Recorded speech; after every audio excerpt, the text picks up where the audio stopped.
Hey guys, അപ്പോൾ ഇതാ ഞങ്ങൾ ഈ വെയിലും കൊണ്ട് പോകുന്നത് ഞങ്ങളുടെ പ്രീ എൻഗേജ്മെൻറ്റ് ഷൂട്ടിൻ്റെ ഒരു മേക്ക് ഓവർ മാജിക് ക്രിയേറ്റ് ചെയ്യാൻ വേണ്ടിയിട്ടാണ്. സോ അതിന് ഞങ്ങൾ വന്നിട്ടുള്ളത് കോട്ടയം സംക്രാന്തിയിലുള്ള lavender make over studio and family സലൂണിലാണ്. സോ എന്നെ സംബന്ധിച്ചിടത്തോളം ഇവരുടെ ഇൻറ്റീരിയർ എനിക്ക് ഭയങ്കര ഇമ്പ്രസീവ് ആയിരുന്നു കേട്ടോ. കാരണം കൂടുതൽ അവർ മിറേഴ്സ് വെച്ചിട്ടാണ് ഇൻറ്റീരിയേഴ്സ് ചെയ്തിട്ടുണ്ടായിരുന്നത്. അപ്പം നമുക്ക് വരുന്ന ചേഞ്ചസ് എല്ലാ ആംഗിളിൽ നിന്നും ഫുൾ ടൈം ഒബ്സർവ് ചെയ്യാനായിട്ട് ഞങ്ങളെ കൊണ്ട് പറ്റിയിട്ടുണ്ടായിരുന്നു. അതുപോലെ ഞങ്ങൾ അവിടെ ചെന്ന സമയത്ത് അവരുടെ സ്ഥിരമായിട്ടുള്ള കുറേ കസ്റ്റമേഴ്സും കാര്യങ്ങളെല്ലാം ഉണ്ടായിരുന്നു. ഇവരുടെ സ്റ്റാഫ് ഭയങ്കര ഫ്രണ്ട്ലി ആൻഡ് ഭയങ്കര കോപ്പറേറ്റീവ് ആണ് കേട്ടോ. ഇതിനെപ്പറ്റി ഒരു ഐഡിയയും ഇല്ലാത്തൊരു വ്യക്തിയായിരുന്നു ഞാൻ. പക്ഷേ എനിക്കും അവിടെ ചെന്നപ്പോൾ എനിക്കൊരു കംഫർട്ട് സ്പേസ് അവർ ഭയങ്കരമായിട്ട് തന്നിട്ടുണ്ടായിരുന്നു.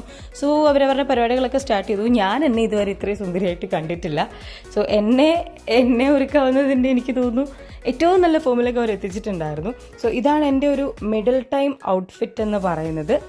പിന്നെ ആനന്ദിൻ്റെ കാര്യത്തിലേക്ക് ചെന്ന സമയത്ത് ഒരു സിമ്പിൾ ആൻഡ് ഗുഡ് ഔട്ട്ഫിറ്റ് വേണമെന്നായിരുന്നു ആനന്ദിൻ്റെ ഒരു സജഷൻ. അതുകൊണ്ട് തന്നെ വളരെ സിമ്പിളാക്കിയാണ് ആനന്ദിനെ